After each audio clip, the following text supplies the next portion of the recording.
Paano mabuhay kapag inatake ng puso mag-isa paglampas ng edad na 60? 7 tips na dapat mong malaman. Na-imagine mo na ba kung biglang sumakit ang dibdib mo ng todo? Nahirapan kang huminga? At biglang kinabahan ka ng sobra? Tapos, mag-isa ka lang sa bahay? Nakakatakot isipin.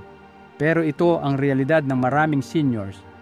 Maraming Pilipino ang nabibigla kapag may atake sa puso. At madalas, wala silang kasama para tumulong. Ang mas nakakaalarma pa, ang unang 5 minuto ay napakakritikal. Doon nakasalalay kung maliligtas ka ba o hindi. Kaya dapat, ngayon pa lang, alam mo na kung ano ang dapat mong gawin. Sa video na ito, ibabahagi ko ang 7 life-saving tips na pwedeng literal na magligtas ng buhay mo o ng mahal mo sa buhay. Walang medical degree na kailangan. Walang mamahaling gamit. Ang kailangan mo lang ay presence of mind at tamang kaalaman. Kung naniniwala ka na mahalagang kaalaman ito, i-type mo sa comments ang salitang puso para makita namin na kasama ka hanggang dulo. Part 1. Bakit delikado ang heart attack? Unahin muna natin, bakit nga ba napakadelikado ng heart attack? Kapag nagkaroon ng bara sa ugat ng puso, humihinto ang daloy ng dugo at oxygen. Ibig sabihin, unti-unting namamatay ang parte ng puso at bawat segundo, lumalala ang pinsala. Ang problema, marami ang nag-aakalang pwede pang tiisin. Baka acid reflux lang ito. O kaya naman, konting pahinga lang, mawawala rin. Pero sa totoo, ang ganitong pag-iisip ang dahilan kung bakit maraming hindi na umaabot sa ospital. Kaya habang nakikinig ka ngayon, isipin mo ito. Kapag inatake ka, hindi mo na pwedeng ipagpaliban ang aksyon. Ang bawat minuto, buhay ang kapalit. Tip number 1, kilalanin ang mga sintomas. Ang unang hakbang sa survival, kilalanin ang senyales. Hindi lang ito yung tipong parang sinasakal ka o sobrang bigat sa dibdib. Minsan, banayad lang, parang may nakadagan o parang may asido sa sikmura. Narito ang mga dapat mong bantayan. Pananakit o pressure sa dibdib na umaabot sa balikat, leeg, panga o likod. Hirap sa paghinga kahit nakaupo ka lang. Pagkahilo, pagsusuka, malamig na pawis, biglang panghihina o sobrang pagod. Halimbawa, si Mang Richard, 74. Akala niya, simpleng heartburn lang yung naramdaman niya sa dibdib. Pero nang makita niyang pinagpapawisan siya ng malamig at nahihirapan huminga, agad siyang umaksyon. Kung binaliwala niya, baka iyon na ang huling araw niya. Kaya tandaan, kung may kakaibang pakiramdam sa katawan mo, huwag mong ipagwalang bahala.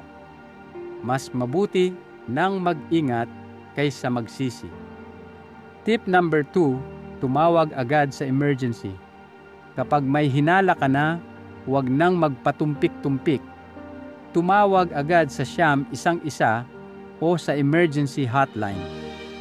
Maraming nagkakamali rito. Iniisip nila, kaya ko pa? Makakapagmaneho ako, papuntang ospital. Pero napakadelikado niyan. Paano kung mawalan ka ng malay sa gitna ng daan? Pwedeng hindi lang buhay mo, kundi pati ibang tao sa kalsada ang malagay sa peligro. Tulad ni Aling Linda, 78. Nung una, gusto niya tawagan ang anak niya. Pero naalala niya ang sinabi ng nurse, unahin mo ang emergency hotline, pamilya na lang ang susunod. Buti na lang, sumunod siya. Pagdating ng ambulance, lumala bigla ang sintomas niya. Pero handa ang medical team at agad siyang na-stabilize. Kung hindi siya tumawag agad, baka wala na siya ngayon. Kaya uulitin ko, tumawag muna ng emergency bago kahit sino. Tip number 3, nguyain ang aspirin. Alam mo ba na minsan, ang isang maliit na tableta ng aspirin ay nakakaligtas ng buhay? Kung hindi ka allergic at hindi bawal sa iyo, nguyain agad ang aspirin. Huwag lunukin ng buo. Nguyain para mas mabilis masipsip ng katawan. Ang aspirin ay pampanipis ng dugo. Nakakatulong itong pigilan ang pagbuo ng clot o bara sa ugat. Yun mismo ang dahilan ng heart attack. Kwento ni Joe, 72. Bigla siyang nakaramdam ng matinding paninikip sa dibdib habang mag-isa sa bahay. Naalala niya ang advice ng doktor, keep aspirin within reach.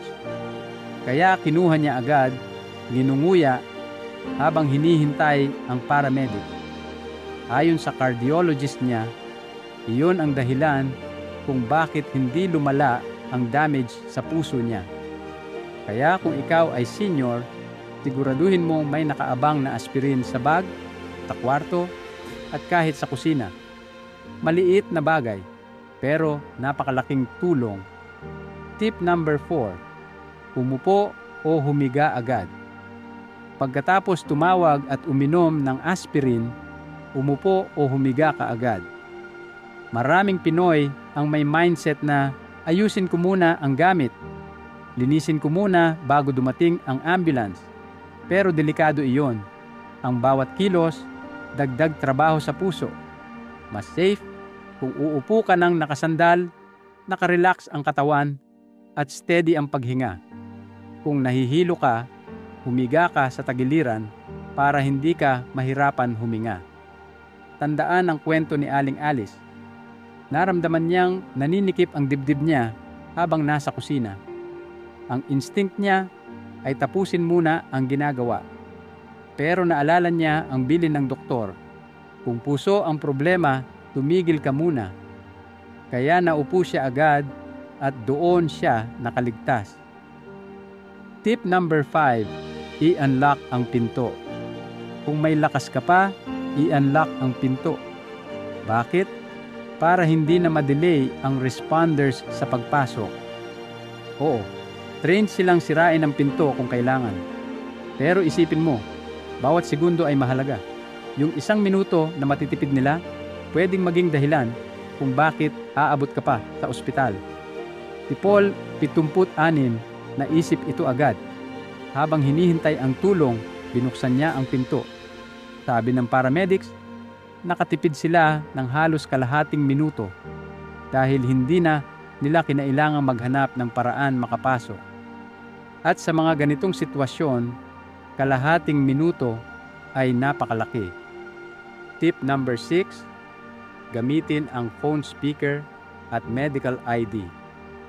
Habang nakaupo ka at hinihintay ang tulong, ilagay ang cellphone sa speaker mode. Bakit? Kasi kung humihina ka na, mahirap pang hawakan ang telepono. Mas madaling huminga at makausap ang dispatcher kung naka-speaker. Isa pa, siguraduhin mong nakaset up ang medical ID ng phone mo. Doon nakalagay ang edad, kondisyon, gamot, allergies, at emergency contact. Kwento ni Susan, 70, nawalan siya ng malay bago dumating ang ambulance. Pero dahil updated ang medical ID niya, alam agad ng paramedics na diabetic siya at allergic sa penicillin. Dahil doon, naiwasan nila ang gamot na makakapagpalala ng sitwasyon niya. Kaya tanong ko, na-set up mo na ba ang medical ID ng phone mo? Kung hindi pa, gawin mo na mamaya pagkatapos panoorin ang video na ito. Tip number 7, kontrolin ang paghinga. Sa gitna ng panik, may isa ka pang sandata, ang tamang paghinga. Kapag natataranta ka, bibilis ang tibok ng puso at mas lalong mapapagod ang katawan. Pero kung marunong kang kumalma gamit ang paghinga, matutulungan mong mag-stabilize ang puso mo kahit papaano. Gawin mo ito. Huminga sa ilong ng 4 na segundo. Pigilan saglit Tapos ilabas dahan-dahan sa bibig ng 6 na segundo. Paulit-ulit lang hanggang dumating ang tulong. Ito mismo ang nakatulong kay Lolo Frank, 83. Sa halip na magpapanik, inalala niya ang breathing technique ng doktor niya. Dahil doon, hindi bumigay ang puso niya hanggang makarating ang paramedics. Final thoughts. Ngayon, malinaw na ang kaligtasan sa heart attack ay hindi lang nakadepende sa swerte, kundi sa kaalaman. Balikan natin ang 7 hakbang. Una, kilalanin ang sintomas. Ikalawa, tumawag agad sa emergency. Third, nguyain ang aspirin. 4, umupo o humiga. I-unlock ang pinto. 6, gamitin ang phone speaker at medical ID. 7, kontrolin ang paghinga. Ang bawat hakbang, dagdag pag-asa. Ang bawat segundo, dagdag buhay. Kaya tanong ko sa iyo, alin dito ang hindi mo pa alam bago ka nanood ngayon? I-comment mo sa ibaba para mabasa rin ng iba at matuto.